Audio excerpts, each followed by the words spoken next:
being out of that. 10 years is a long time. Wow. Fair play to you. You know, at least you had the strength to get out. But there's a bit of this comment that I think puts things into having a bit of conflict with what you're saying here. But I'll deal with that as and when. Right, so I just lost myself there. Hang on, there we go. Your views on your own life and achievements seem to hold a tone of grandeur. All right. Is this where you're going all passive-aggressive on me and trying to point the finger at me, is trying to make me out to be the narcissist in this, are you? Okay then. Right, well, look, whatever floats your boat, man. I think we both know it's not the case, but whatever. I feel sad that you haven't found that deep connection to want to go to the next level with someone, have children and a home. Well, don't feel sad. You should feel the same way I do. I feel glad that I haven't taken things to the next level and got any of my exes pregnant because I'm not with them, if I'm honest. You know, I'd be in that situation like a lot of other fathers out there, whereas they don't get to spend as much quality time with their children as they would like to. Do you know what I mean? So don't feel sad for me, feel happy for me, if anything. Now, regarding having a home, I presume you're referring to a mortgage or something along them lines. Well, to be fair, I've always found cohabitation to be a bit of a problem with partners. Initially, it's all fun and it's a new experience. But, and there is a but that a lot of guys would agree with this one, it's usually a matter of time before the other half starts trying to take over, assuming in the scenario, because I used to have a mortgage, I used to have a home, as it were. And, basically it came down to that particular ex took over the whole household. And I was resigned to my little man cave and the garden shed. So, yeah. Again, with that one, if anything, a home would be my own home and not something I'd be willing to share with someone anymore, because of my experiences. They've very rarely been positive, if I'm honest. But again, it's because of what some women tend to do. They try and take over everything and just they get these ideas in their heads, and then there's very little compromise within the relationship and within the home, as it were. So you either become a yes man and agree to watching your home become someone else's home, and then if there's kids involved, if she wakes up that one day and decides she's not happy, not only do you no longer get to see your kid as often as what you'd like to, but you also get to lose your house and half your possessions. That's if you get married, of course. And I'm not totally down with that, really. It's like there's too many women out there that are either gold diggers or whatever, and they're just flaky as, man. It is what it is. I'm not saying that they're all like it. I'm saying that a lot of them are like it. But whatever. Fortunately, before kids became a thing in that particular relationship, it dissolved and we sold the house and I lived happily ever after. And I rode my motorcycle. But whatever. Anyway, for me, you sound like you have a negativity towards chicks. Okay. Well, no, I have a negativity towards people that have no personal responsibility and accountability for their actions and the way that they treat others. That is what I have a negativity towards. And your voice and tone sound like you're mid-40s, and the lack of video content suggests you live in your parents' spare room with an average job. Oh, the old passive-aggressive. Your drive and achievements are all relative to what you believe. Yeah, okay then. That, by writing that, you haven't deleted the rest of the stuff, it's still there.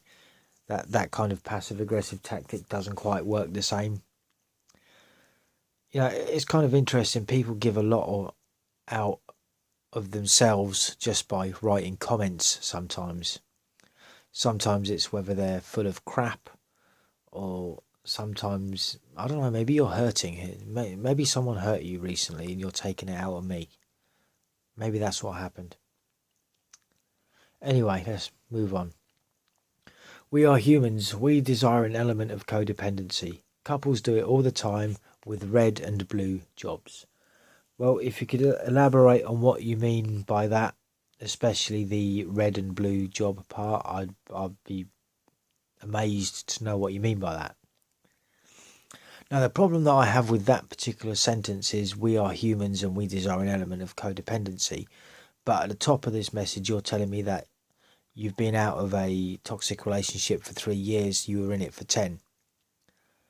But here you are trying to convince me that you were the narcissist, right? I don't buy it. It's not very often. In fact, there's only one person that I know on YouTube that is actually that brazen about it. And it's not you. Just saying.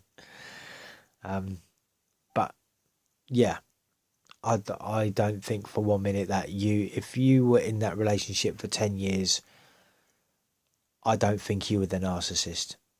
I'm just saying, not from my knowledge on how the whole relationships work with someone with NPD. Now, there's a chance that perhaps you were the codependent, or perhaps you are, and again, these are unprofessional opinions. I might want to point this out. Just because I've been studying psychology for the last 5 to 6 years doesn't make me qualified in any way, shape or form to go around diagnosing people with it.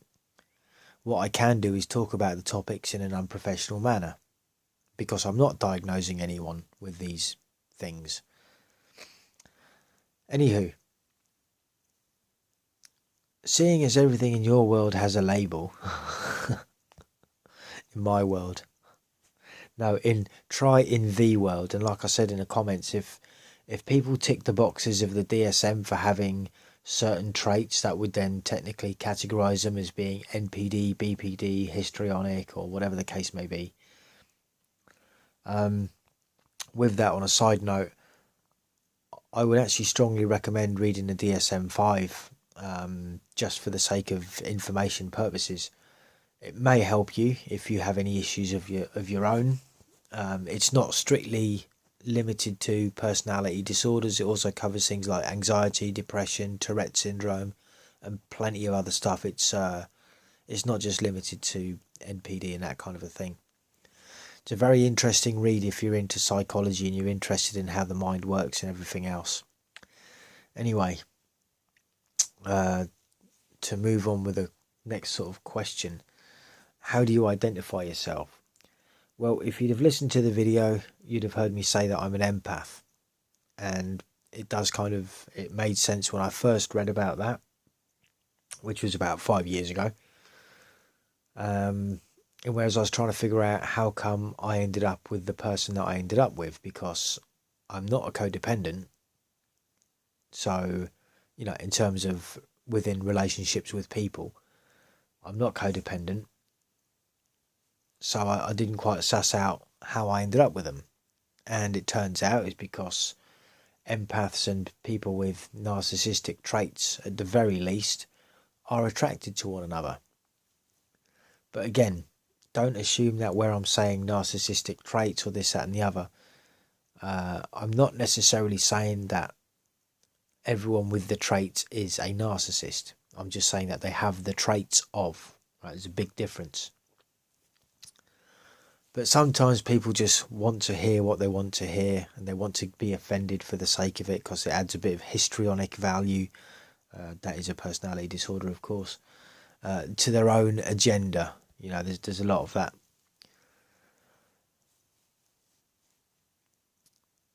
So, yeah. There's this last sort of sentence here. Think all you can do is to find someone that's compatible. If you have to label everything, you will never find that connection and happiness.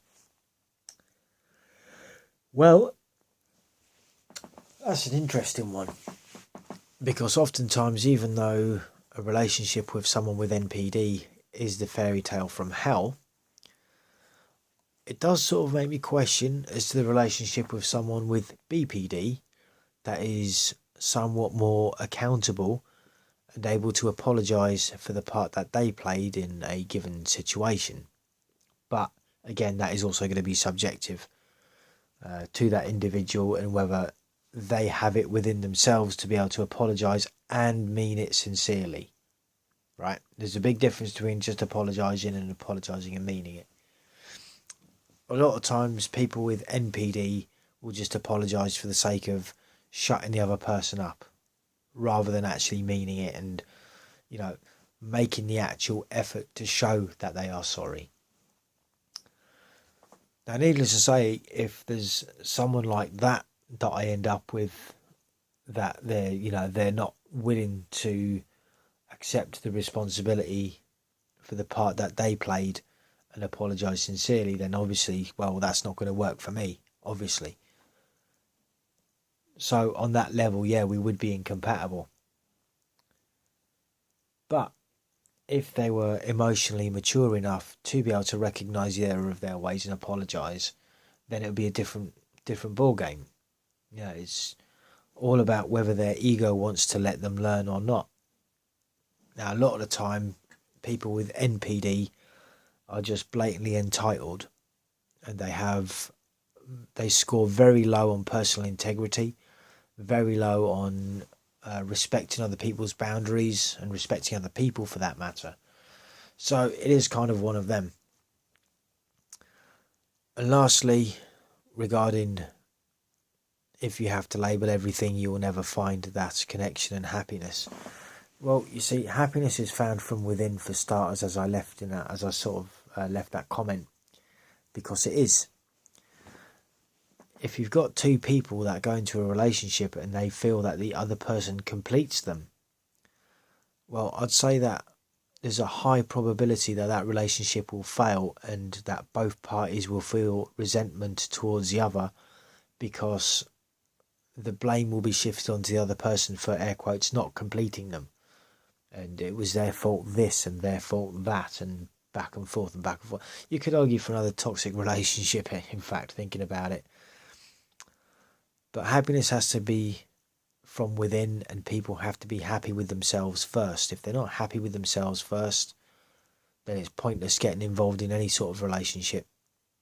Because ultimately, if the other person is already happy with themselves and they are trying to improve the other person, then when it comes down to the other person trying to help improve the one that isn't happy with themselves, for whatever reason, that one will outgrow the other.